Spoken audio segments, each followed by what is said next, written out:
ಇಕ್ಕಟ್ಟಾದ ಜಾಗದಲ್ಲಿ ಅವನಿಗೂ ನನಗೂ ಕೇವಲ 1 ಇಂಚಿನ ಅಂತರ. ಅಚಾನಕ್ಕಾಗಿ ಅವನ ಕೈ ಬೆರಳುಗಳು ನನ್ನ ಕೆನ್ನೆಯನ್ನು ಸ್ಪರ್ಶಿಸಿದಾಗ ನನ್ನ ದೇಹದಲ್ಲಿ ಮಿಂಚು ಹರಿದಂತಾಯಿತು. ಅವನು ಮೆಲ್ಲನೆ ನನ್ನನ್ನು ತನ್ನ ತೋಳುಗಳಲ್ಲಿ ಬಂಧಿಸಿದ. ಮುಂದೆ ಏನಾಗುತ್ತೆ ತಿಳಿಯಲು ಪೂರ್ತಿ ಕಥೆ ಕೇಳಿ. ಯಾವುದಾದ್ರೂ ವ್ಯವಹಾರ ಕೈ ಹಾಕೋದಾಗ್ಲಿ ಎಲ್ಲಾನು ನೋಡ್ತಿದ್ವಿ, ಬಟ್ ಯಾವುದೂ ಮುಂದುವರಿತಿರ್ಲಿಲ್ಲ. ಎಲ್ಲ ಅಲ್ಲಿಗೆ ಸ್ಟಾಪ್ ಆಗೋದು, ಎಲ್ಲ ನೋಡಿ ಸುಮ್ಮನಾಗ್ತಿದ್ವಿ. ಕಂಟಿನ್ಯೂಸ್ ಆಗಿ ಒಂದು ಒಳ್ಳೇದಾಗಿರೋದು ಅಂದ್ರೆ ಇಲ್ಲಿಗೆ ಬಂದ್ಮೇಲೆ. ನಾನು ಏನೇ ಕೇಳೋಕ್ಕಿಂತ ಮೊದಲು ಇಲ್ಲಿಗೆ ಬಂದಾಗಿಂದ ದೇವ್ರು ನಾನು ಕೇಳೋಕ್ಕಿಂತ ಮೊದಲೇ ಎಲ್ಲ ಕೊಟ್ಟಿದ್ದಾರೆ. ಫೇಸ್ಬುಕ್ಕಲ್ಲಿ ನೋಡಿದೆ, ಬಂದೆ. ಅವಾಗಿಂತ ಈಗ ಹೆಲ್ತು ಎಷ್ಟೋ ಇಂಪ್ರೂವ್ ಆಗಿದೆ, ಪ್ರಾಬ್ಲಮ್ ಏನಿಲ್ಲ. ಈಗ ನಂಬ್ಕೊಂಡು ಬಂದಿರೋರ್ನಂತೂ ಕೈ ಬಿಡಲ್ಲ ಅನ್ನೋದು ನನಗೂ ಒಂದು ನಂಬಿಕೆ ಇದೆ. ನಿಮ್ಮ ನಂಬಿಕೆಗೆ ಇಲ್ಲಿ ಮೋಸವಿಲ್ಲ. ನೀವು ಪ್ರೀತಿಯಲ್ಲಿ ನಂಬಿ ಮೋಸ ಹೋಗಿದ್ದರೆ ಇಷ್ಟಪಟ್ಟವರು ನಿಮ್ಮದಿಯಾಗಲು ಸ್ತ್ರೀ ವಶೀಕರಣ, ಡೈವರ್ಸ್ ಪ್ರಾಬ್ಲಮ್, ಮದುವೆ, ಆರೋಗ್ಯ, ಸಂತಾನ, ಮಾಟಮಂತ್ರ ನಿವಾರಣೆ, ನಿಮ್ಮ ಜೀವನದ ಯಾವುದೇ ಗುಪ್ತ ಕಠಿಣ ಸಮಸ್ಯೆಗಳಿಗೆ ಎಷ್ಟೋ ಸಾವಿರಾರು ಕುಟುಂಬಗಳಿಗೆ ಪರಿಹಾರವನ್ನು ಮಾಡಿಕೊಟ್ಟಿರುತ್ತಾರೆ.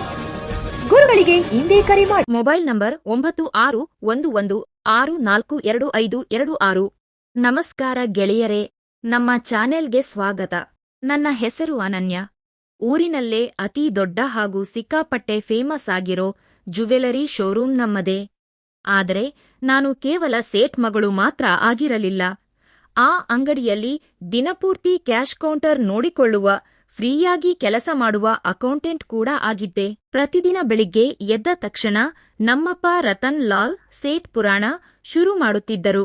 ಬರೀ ಲಾಭ ನಷ್ಟ, ಟ್ಯಾಕ್ಸ್, ಜಿಎಸ್ಟಿ, ಮೇಕಿಂಗ್ ಚಾರ್ಜಸ್, ಈ ಮಾತುಗಳನ್ನು ಕೇಳಿ ಕೇಳಿ ನನ್ನ ತಲೆ ಪೂರ್ತಿ ಕೆಟ್ಟು ಹೋಗಿತ್ತು.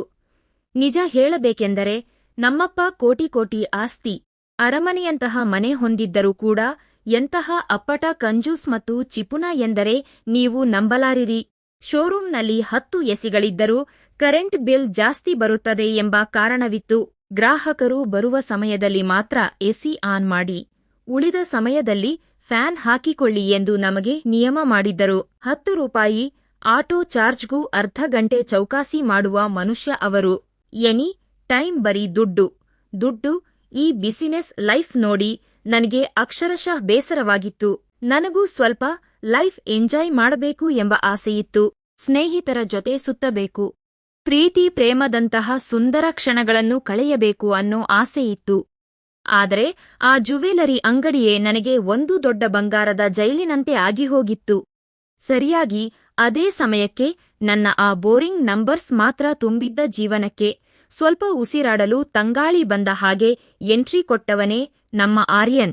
ಅವನು ನಮ್ಮ ಅಂಗಡಿಯ ವರ್ಷದ ಲೆಕ್ಕಪತ್ರಗಳನ್ನು ಆಡಿಟ್ ಮಾಡಲು ಹೊಸದಾಗಿ ಬಂದಿದ್ದ ಸಿಎ ಇಂಟರ್ನ್. ಅವನು ಪಕ್ಕಾ ಲೋಕಲ್ ಕನ್ನಡದ ಹುಡುಗ. ನೋಡಲು ಸಿಕ್ಕಾಪಟ್ಟೆ ಸರಳವಾಗಿದ್ದ, ಇಸ್ತ್ರಿ ಮಾಡಿದ ಕಾಟನ್ ಶರ್ಟ್ ಇನ್ ಮಾಡಿಕೊಂಡು, ಕೈಯಲ್ಲೊಂದು ದೊಡ್ಡ ಫೈಲ್ ಹಿಡಿದುಕೊಂಡು ನಮ್ಮ ಅಂಗಡಿಗೆ ಬಂದಿದ್ದ. ಅವನನ್ನು ನೋಡಿದಾಗ ನನಗೆ ಒಂಥರ ಹೊಸ ಅನುಭವವಾಯಿತು. ಇಷ್ಟು ದಿನ ಬರೀ ಸೂಟ್ ಬೂಟ್ ಹಾಕಿರುವ ಬಿಸಿನೆಸ್ ಮೈಂಡೆಡ್ ಜನರು ಮತ್ತು ದುಡ್ಡಿನ ಹಿಂದೆ ಬಿದ್ದಿರುವವರನ್ನೇ ನೋಡುತ್ತಿದ್ದ ನನಗೆ ಇವನ ಆ ಮುಗ್ಧ ಮುಖ ಮತ್ತು ಸರಳ ಸ್ಮೈಲ್ ನೋಡಿ ಮನಸ್ಸು ರಿಲ್ಯಾಕ್ಸ್ ಆದ ಹಾಗೆ ಫೀಲ್ ಆಯಿತು. ಇವನ ಕಣ್ಣುಗಳಲ್ಲಿ ದುಡ್ಡಿನ ದುರಾಸೆ ಇರಲಿಲ್ಲ, ಬದಲಾಗಿ ತನ್ನ ಕೆಲಸದ ಬಗೆಗಿನ ಶ್ರದ್ಧೆ ಎದ್ದು ಕಾಣುತ್ತಿತ್ತು. ಅವತ್ತು ಮೊದಲ ಬಾರಿ ಅವನು ನನ್ನ ಕ್ಯಾಶ್ ಕೌಂಟರ್ ಹತ್ತಿರ ಬಂದು, ಮೇಡಂ, ಸ್ವಲ್ಪ ಕಳೆದ ವರ್ಷದ ಲೆಡ್ಜರ್ ಬುಕ್ ಕೊಡ್ತೀರಾ ಎಂದು ಕೇಳಿದಾಗ ಅವನ ಧ್ವನಿ ನನ್ನ ಮಾರ್ವಾಡಿ ಮನಸ್ಸಿಗೆ ಒಂದು ಹೊಸ ಮ್ಯೂಸಿಕ್ನಂತೆ ಕೇಳಿಸಿತು. ಆರ್ಯನ್ ಪ್ರತಿದಿನ ಸಂಜೆ ಸರಿಯಾಗಿ 5 ಗಂಟೆಗೆ ಅಂಗಡಿಗೆ ಬರುತ್ತಿದ್ದ. ರಾತ್ರಿ 8 ಗಂಟೆಯವರೆಗೂ ಲೆಕ್ಕ ಚೆಕ್ ಮಾಡುತ್ತಾ ಕೂರುತ್ತಿದ್ದ. ಅವನು ಬರುವ ಸಮಯಕ್ಕೆ ನಾನು ಸಿಕ್ಕಾಪಟ್ಟೆ ರೆಡಿಯಾಗಿ ಮೇಕಪ್ ಹಾಕಿಕೊಂಡು ಕ್ಯಾಶ್ ಕೌಂಟರ್ನಲ್ಲಿ ಕಾಯುತ್ತಿದ್ದೆ. ನಾನು ಅವನ ಹತ್ತಿರ ಹೇಗಾದರೂ ಮಾಡಿ ಮಾತು ಬೆಳೆಸಲು ದಿನದ ಕ್ಯಾಶ್ ಲೆಕ್ಕದಲ್ಲಿ ಸಣ್ಣಪುಟ್ಟ ತಪ್ಪುಗಳನ್ನು ಬೇಕಂತಲೇ ಮಾಡುತ್ತಿದ್ದೆ. ವೀಕ್ಷಕರಿಗೆ ಇಲ್ಲಿ ಸ್ವಲ್ಪ ಕುತೂಹಲ ಶುರುವಾಗಬಹುದು. ಈ ಸೇಠ್ ಮಗಳಿಗೆ ಈ ಸರಳ ಹುಡುಗನ ಮೇಲೆ ಲವ್ ಶುರುವಾಯ್ತಾ ಎಂದು. ಹೌದು, ಅವನು ಆ ಲೆಕ್ಕ ಸರಿ ಮಾಡಲು ನನ್ನ ಪಕ್ಕದಲ್ಲೇ ಕೂತು ಗಂಟೆಗಟ್ಟಲೆ ಕ್ಯಾಲ್ಕುಲೇಟರ್ ಹಿಡಿದು ಒದ್ದಾಡುತ್ತಿದ್ದ. ನನಗೆ ಅರ್ಥವಾಗುತ್ತಿರಲಿಲ್ಲ, ನಾನು ಯಾಕೆ ಆ ಲಾಭ ನಷ್ಟದ ಲೆಕ್ಕ ಬಿಟ್ಟು ಅಪ್ಪನ ಎಚ್ಚರಿಕೆಗಳನ್ನು ಮರೆತು ಅವನ ಮುಖವನ್ನೇ ಕದ್ದು ಕದ್ದು ನೋಡುತ್ತಿದ್ದೆ ಎಂದು. ಅವನು ಲೆಕ್ಕ ಮಾಡುತ್ತಾ ತಲೆ ಕೆಡಿಸಿಕೊಂಡಿದ್ದರೆ ನಾನು ಕದ್ದು ಮುಚ್ಚಿ ಕಾಫಿ ತರಿಸುತ್ತಿದ್ದೆ. ನಮ್ಮ ಅಂಗಡಿಯ ಕೆಲಸದವನ ಕೈಯಲ್ಲಿ ಅವನಿಗೆ ಸ್ಪೆಷಲ್ ಕಾಫಿ ತರಿಸಿಕೊಟ್ಟಿದ್ದೆ. ನಮ್ಮಪ್ಪನ ಕಣ್ಣು ತಪ್ಪಿಸಿ, ಆರ್ಯನ್, ನೀವು ಸಿಕ್ಕಾಪಟ್ಟೆ ಟಯರ್ಡ್ ಆಗಿದ್ದೀರಾ, ಇದು ತಗೊಳ್ಳಿ ಎಂದು ಹೇಳಿ ಬೇರೆ ಅಂಗಡಿಯಿಂದ ಪಾನಿಪುರಿ, ಚಾರ್ಟ್ಸ್ ತರಿಸಿಕೊಟ್ಟಿದ್ದೆ. ಅವನಿಗೂ ನನ್ನ ಈ ಸ್ಪೆಷಲ್ ಕೇರಿಂಗ್ ಸಿಕ್ಕಾಪಟ್ಟೆ ಇಷ್ಟವಾಗುತ್ತಿತ್ತು. ಅದು ಅವನ ಮುಖದಲ್ಲೇ ಸ್ಪಷ್ಟವಾಗಿ ಕಾಣಿಸುತ್ತಿತ್ತು. ಆದರೆ ನಮ್ಮಪ್ಪನ ಆ ಬಿಲ್ಡಪ್, ಆ ಬಂಗಾರದ ಅಂಗಡಿ ಮತ್ತು ನನ್ನ ಹೈಫೈ ಲೆಹೆಂಗಾ ನೋಡಿ ಅವನು ಹೆದರುತ್ತಿದ್ದ. ಅಪ್ಪ, ಈ ಕೋಟ್ಯಾಧಿಪತಿ ಮಾರ್ವಾಡಿ ಮಗಳ ಸಹವಾಸ ನಮಗೆ ಯಾಕೆ? ಏನಾದರೂ ಹೆಚ್ಚು ಕಮ್ಮಿಯಾದರೆ ಇವರಪ್ಪ ನನ್ನನ್ನು ತಕ್ಕಡಿಯಲ್ಲಿಟ್ಟು ತೂಕ ಮಾಡಿ ಮಾರಿಬಿಡುತ್ತಾನೆ ಎಂದು ಪಾಪ ಒಳಗೆ ಸಿಕ್ಕಾಪಟ್ಟೆ ಹೆದರಿಕೊಳ್ಳುತ್ತಿದ್ದ. ಅವನು ನನ್ನ ಜೊತೆ ಮಾತನಾಡಲು ಇಷ್ಟಪಟ್ಟರು. ತನ್ನ ಬಡತನ ಮತ್ತು ನನ್ನ ಅಂತಸ್ತಿನ ಮಧ್ಯೆ ಇರುವ ಆ ದೊಡ್ಡ ಗೋಡೆ ಅವನನ್ನು ತಡೆಯುತ್ತಿತ್ತು.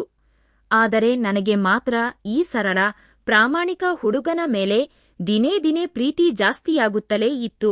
ನಿಮ್ಮಿಬ್ಬರ ಮಧ್ಯೆ ಮೆಲ್ಲಗೆ ಆ ಪ್ರೀತಿಯ ಎಲೆಗಳು ಶುರುವಾದವು ಎಂದು ಹೇಳಬಹುದು ಫ್ರೆಂಡ್ಸ್.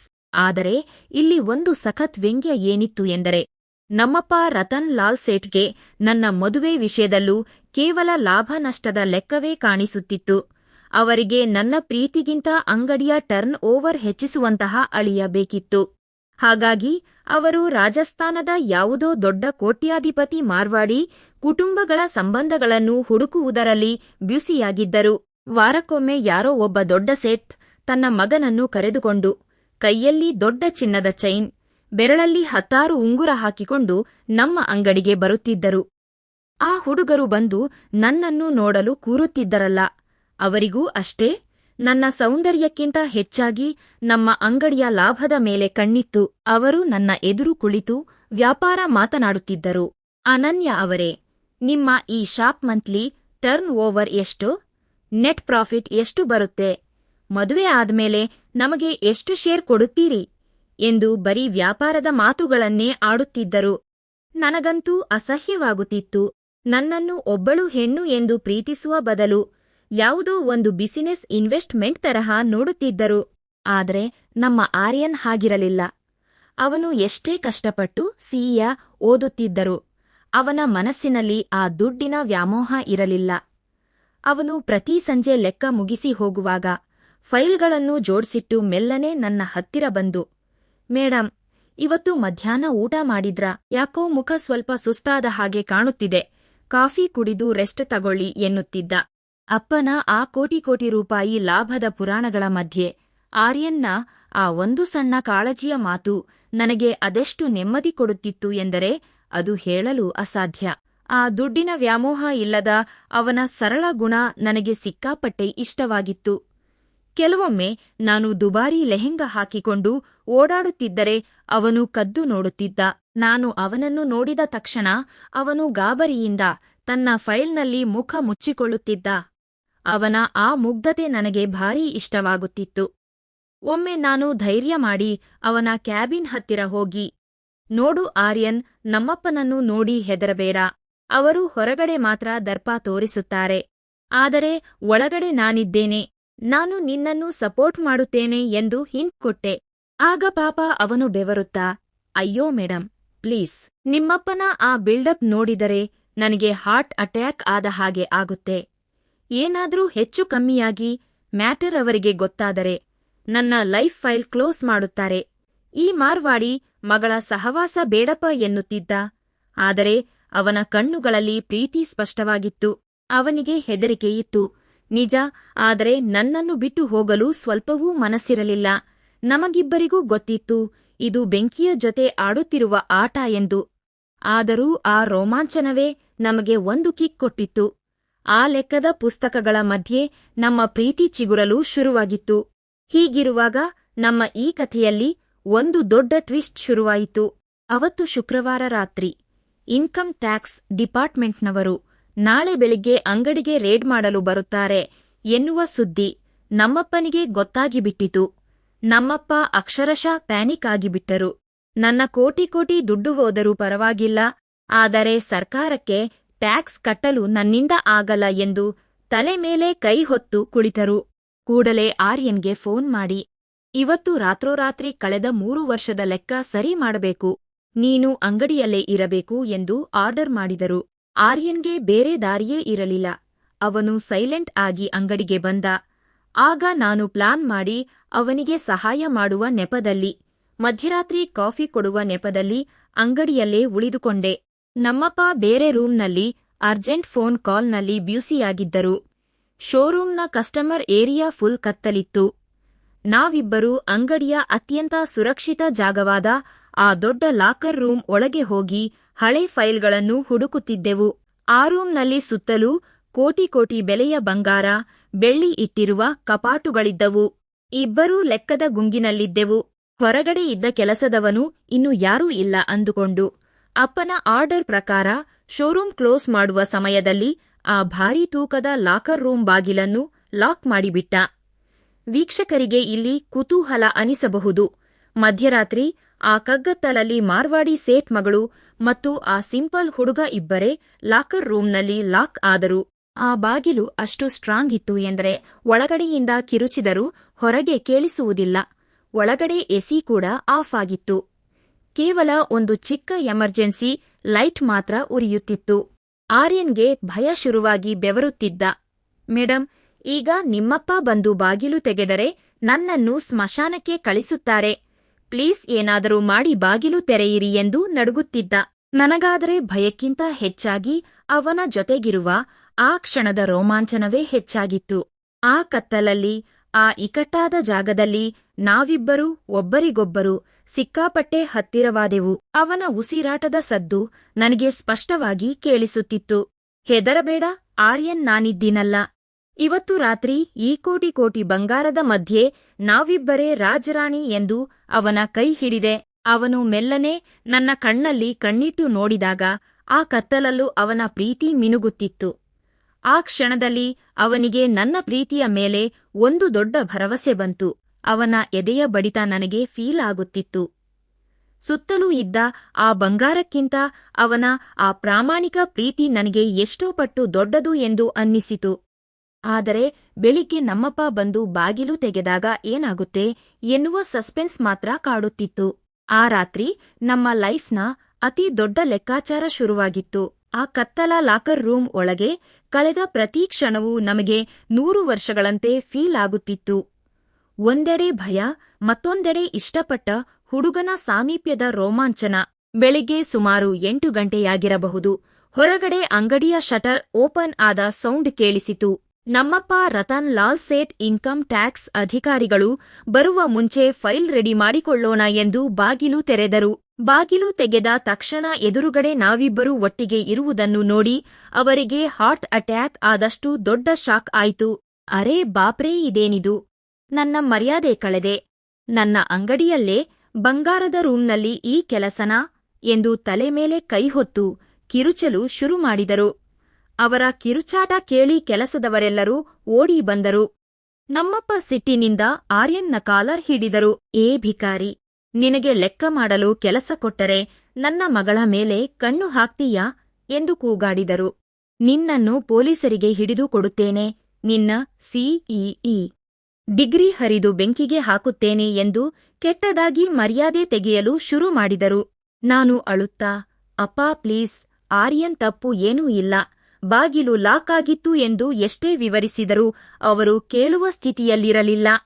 ಆಗ ಅಲ್ಲಿ ನಡೆದಿದ್ದೇ ಅಸಲಿ ಟ್ವಿಸ್ಟ್. ಯಾವಾಗಲೂ ಅಪ್ಪನ ಬಿಲ್ಡಪ್ ನೋಡಿ ನಡುಗುತ್ತಿದ್ದ ಆರ್ಯನ್ ಇದ್ದಕ್ಕಿದ್ದಂತೆ ತನ್ನ ತಾಳ್ಮೆ ಕಳೆದುಕೊಂಡು ಅಪ್ಪನ ಕೈಯನ್ನು ಕೊಡವಿ ಕಡಕ್ಕಾಗಿ ನಿಂತ. ಸೇಠ್ಜಿ, ಸ್ಟಾಪ್ ಇಟ್, ಇನ್ನೊಂದು ಮಾತು ಆಡಿದರೆ ಸರಿ ಇರಲ್ಲ ಎಂದು ಸಿಂಹದ ಹಾಗೆ ಗರ್ಜಿಸಿದ. ಅವನ ಆರಫ್ ವಾಯ್ಸ್ ಕೇಳಿ ಇಡೀ ಅಂಗಡಿಯೇ ಸ್ತಬ್ಧವಾಯಿತು. ನಮ್ಮಪ್ಪ ಕೂಡ ಒಂದು ಕ್ಷಣ ಶಾಕ್ ಆಗಿ ಹಿಂದೆ ಸರಿದರು. ಆರ್ಯನ್ ಟೇಬಲ್ ಮೇಲಿದ್ದ ಫೈಲ್ಗಳನ್ನು ಎತ್ತಿ ಅಪ್ಪನ ಮುಂದೆ ಹಿಡಿದ. ನಿಮ್ಮ ಈ ಲಾಕರ್ ರೂಮ್ನಲ್ಲಿ ರಾತ್ರಿಯೆಲ್ಲ ನಾವೇನೂ ಮಜಾ ಮಾಡುತ್ತಿರಲಿಲ್ಲ. ನೀವು ಸರ್ಕಾರಕ್ಕೆ ಕಳ್ಳ ಲೆಕ್ಕ ಕೊಟ್ಟು ಟ್ಯಾಕ್ಸ್ ಕದಿಯಲು ಮಾಡಿದ್ದ ಬ್ಲಾಕ್ ಮನಿ ಲೆಕ್ಕವನ್ನು ವೈಟ್ ಮಾಡಲು ನಾನು ರಾತ್ರಿಯೆಲ್ಲ ಒದ್ದಾಡಿದ್ದೇನೆ. ಇನ್ನರ್ಧ ಗಂಟೆಯಲ್ಲಿ ಐಟಿ ಆಫೀಸರ್ಸ್ ಬರುತ್ತಾರೆ. ಈ ಲೆಕ್ಕ ಪಕ್ಕಾ ಆಗಿಲ್ಲದಿದ್ದರೆ ಅಂಗಡಿ ಸೀಸ್ ಆಗುತ್ತಿತ್ತು.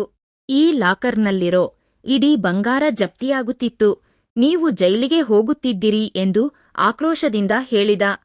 ಮುಂದುವರಿದು, ನನ್ನ ಕಡೆ ನೋಡಿ, ನಿಮ್ಮ ಮಗಳು ನನಗೆ ಸಹಾಯ ಮಾಡಲು ಬಂದಾಗ ಬಾಗಿಲು ಲಾಕ್ ಆಯಿತು. ಈ ಕತ್ತಲ ರೂಮ್ನಲ್ಲಿ ಆಕೆ ಹೆದರಿ ನಡುಗುವಾಗ ನಾನು ಅವಳಿಗೆ ಧೈರ್ಯ ತುಂಬಿದೆ ಅಷ್ಟೇ. ನಾನೊಬ್ಬ ಸಾಮಾನ್ಯ ಹುಡುಗನಿರಬಹುದು, ಆದರೆ ಹೆಣ್ಣಿಗೆ ಗೌರವ ಕೊಡುವ ಸಂಸ್ಕಾರ ನನಗಿದೆ. ನಿಮ್ಮ ಕೋಟಿ ಕೋಟಿ ಬಂಗಾರಕ್ಕಿಂತ ನನಗೆ ನಿಮ್ಮ ಮಗಳ ಮರ್ಯಾದೆ ಮುಖ್ಯ. ಈ ನಿಮ್ಮ ಕೊಳಕು ದುಡ್ಡಿನ ಅಹಂಕಾರ ನನಗೆ ಬೇಡ ಎಂದು ವಾರ್ನಿಂಗ್ ಕೊಟ್ಟು ಹೊರಡಲು ನಿಂತ. ಅವನ ಆ ಧೈರ್ಯ, ಪ್ರಾಮಾಣಿಕತೆ ನೋಡಿ ನನಗೆ ಹೆಮ್ಮೆ ಅನಿಸಿತು. ನಮ್ಮಪ್ಪನ ಬಾಯಲ್ಲಿ ಒಂದೇ ಒಂದು ಅಕ್ಷರವೂ ಹೊರಬರಲಿಲ್ಲ. 10 ನಿಮಿಷದಲ್ಲಿ ಐಟಿ ಅಧಿಕಾರಿಗಳು ಬಂದೇ ಬಿಟ್ಟರು. ನಮ್ಮಪ್ಪ ನಡುಗುತ್ತಿದ್ದರು. ಆಗ ಆರ್ಯನ್ ಕಾನ್ಫಿಡೆಂಟ್ ಆಗಿ ಅಧಿಕಾರಿಗಳ ಮುಂದೆ ನಿಂತು ಲೆಕ್ಕಪತ್ರಗಳನ್ನು ತೋರಿಸಿದ. ಒಂದೇ ₹1 ವ್ಯತ್ಯಾಸವಿಲ್ಲದ ಹಾಗೆ ಲೆಕ್ಕ ಮ್ಯಾನೇಜ್ ಮಾಡಿದ್ದ. ಅಧಿಕಾರಿಗಳು ಚೆಕ್ ಮಾಡಿ, ಗುಡ್ ಜಾಬ್, ನಿಮ್ಮ ಅಕೌಂಟ್ಸ್ ಪರ್ಫೆಕ್ಟ್ ಆಗಿದೆ ಎಂದು ಹೇಳಿ ಹೋದರು. ನಮ್ಮಪ್ಪನಿಗೆ ಕುತ್ತಿಗೆಗೆ ಬಂದಿದ್ದ ಪ್ರಾಣ ಮತ್ತೆ ವಾಪಸ್ ಬಂದ ಹಾಗೆ ಆಯ್ತು. ಅಧಿಕಾರಿಗಳು ಹೋದ ಮೇಲೆ ನಮ್ಮಪ್ಪನ ಲೆಕ್ಕಾಚಾರ ಪೂರ್ತಿಯಾಗಿ ಬದಲಾಯಿತು. ಅವರು ತಮ್ಮ ಮಾರ್ವಾಡಿ ತಲೆಯಲ್ಲಿ ಒಂದು ಹೊಸ ಲೆಕ್ಕ ಹಾಕಿದರು. ರಾಜಸ್ಥಾನದ ಕೋಟ್ಯಾಧಿಪತಿ ಅಳಿಯಂದಿರು ಶೇರ್ ಕೇಳುತ್ತಾರೆ. ಮದುವೆಗೆ ಕೋಟಿ ಖರ್ಚು ಮಾಡಿಸುತ್ತಾರೆ. ಆದರೆ ಈ ಹುಡುಗ ಯಾವುದೇ ಅಪೇಕ್ಷೆಯಿಲ್ಲದೆ ನನ್ನ ಆಸ್ತಿ ಉಳಿಸಿದ, ಮಗಳನ್ನು ಮರ್ಯಾದೆಯಿಂದ ಕಾಪಾಡಿದ. ಇವನು ಸಿಎ ಆಗಿರುವುದರಿಂದ ಲೈಫ್ ಟೈಮ್ ನನ್ನ ಬಿಸಿನೆಸ್ಗೆ ಫ್ರೀಯಾಗಿ ಆಡಿಟಿಂಗ್ ಮಾಡುತ್ತಾನೆ. ಲಾಭ, ಸಿಕ್ಕಾಪಟ್ಟೆ ಲಾಭ ಎಂದು ಅವರ ಕಂಜೂಸ್ ಬುದ್ಧಿಗೆ ಅರ್ಥವಾಯಿತು. ಈ ಪ್ರಾಮಾಣಿಕ ಹುಡುಗನೇ ನನ್ನ ಮಗಳಿಗೆ ಬೆಸ್ಟ್ ಇನ್ವೆಸ್ಟ್ಮೆಂಟ್ ಎಂದು ನಿರ್ಧರಿಸಿಬಿಟ್ಟರು. ಕೂಡಲೇ ಅವರು ಬಂದು ಆರ್ಯನ್ನ ಕೈ ಹಿಡಿದುಕೊಂಡರು. ನನ್ನನ್ನು ಕ್ಷಮಿಸು ಆರ್ಯನ್, ನೀನು ಬಡವನಲ್ಲ, ಈ ಅಂಗಡಿಯ ಬೆಲೆಬಾಳುವ ಡೈಮಂಡ್ ನೀನು. ಇವತ್ತು ನೀನು ನನ್ನ ಬಿಸಿನೆಸ್ ಅಕೌಂಟ್ಸ್ ಮಾತ್ರವಲ್ಲ, ನನ್ನ ಫ್ಯಾಮಿಲಿ ಮರ್ಯಾದೆ ಕಾಪಾಡಿದ್ದೀಯಾ ಎಂದರು. ಆರ್ಯನ್ ಗಲಿಬಿಲಿಯಿಂದ ನೋಡುತ್ತಿದ್ದಾಗ ಅಪ್ಪ ನಗುತ್ತಾ, ನನ್ನ ಮಗಳ ಲೈಫ್ ಆಡಿಟ್ ಮಾಡುವ ಜವಾಬ್ದಾರಿಯೂ ನಿಂದೆ. ಇವಳನ್ನು ಮದುವೆಯಾಗಿ ನನ್ನ ಅಳಿಯನಾಗು ಎಂದು ಪ್ರಪೋಸ್ ಮಾಡಿದರು. ಆ ಮಾತು ಕೇಳಿ ಆರ್ಯನ್ ಮುಖದಲ್ಲಿ ನಾಚಿಕೆ, ಕನ್ಫ್ಯೂಷನ್ ಎರಡೂ ಬಂದವು. ನನ್ನ ಮುಖದಲ್ಲಂತೂ ಜಗತ್ತನ್ನೇ ಗೆದ್ದ ನಗು. ಅಪ್ಪನೇ ಹೇಳಿದ ಮೇಲೆ ಆರ್ಯನ್ ಒಪ್ಪಲೇಬೇಕಾಯಿತು. ಸರಿ, ಸೇಠ್ಜಿ, ಆದರೆ ಕರೆಂಟ್ ಬಿಲ್ ಬರುತ್ತೆ ಅಂತ ಎಸಿ ಆಫ್ ಮಾಡೋ ರೂಲ್ಸ್ ಮಾತ್ರ ಚೇಂಜ್ ಮಾಡ್ಬೇಕು ಎಂದು ಆರ್ಯನ್ ಹೇಳಿದಾಗ ಇಡೀ ಅಂಗಡಿಯೇ ನಗೆಗಡಲಲ್ಲಿ ತೇಲಿತು. ದುಡ್ಡೇ ಸರ್ವಸ್ವ ಎಂದು ಬದುಕುತ್ತಿದ್ದ ನಮ್ಮ ಕುಟುಂಬಕ್ಕೆ ಒಬ್ಬ ಸರಳ ಹುಡುಗ ಪ್ರೀತಿಯ ಬೆಲೆ ಕಲಿಸಿಕೊಟ್ಟಿದ್ದ. ನನ್ನ ಬೋರಿಂಗ್ ಲೈಫ್ಗೆ ಆರ್ಯನ್ ಎನ್ನುವ ಪ್ರೀತಿಯ ಲೆಕ್ಕಾಚಾರ ಪರ್ಮನೆಂಟ್ ಆಗಿ ಆಡಾಗಿತ್ತು. ಗೆಳೆಯರೇ, ಈ ಕಥೆಯಿಂದ ತಿಳಿದು ಬರುವುದೇನೆಂದರೆ, ಇಂದಿನ ಕಾಲದಲ್ಲಿ ಮದುವೆ ವಿಚಾರ ಬಂದಾಗ ಬ್ಯಾಂಕ್ ಬ್ಯಾಲೆನ್ಸ್ ಮಾತ್ರ ನೋಡಬಾರದು. ಕಷ್ಟದ ಸಮಯದಲ್ಲಿ ನಮ್ಮನ್ನು ಕಾಪಾಡುವುದು ದುಡ್ಡಲ್ಲ, ನಮ್ಮ ಜೊತೆಗಿರುವ ಮನುಷ್ಯನ ಪ್ರಾಮಾಣಿಕತೆ ಮತ್ತು ಗುಣ ಮಾತ್ರ. ದುಡ್ಡಿನಿಂದ ಬಂಗಾರವನ್ನು ಕೊಳ್ಳಬಹುದು, ಆದರೆ ವಿಶ್ವಾಸ ಮತ್ತು ನಿಜವಾದ ಪ್ರೀತಿಯನ್ನಲ್ಲ.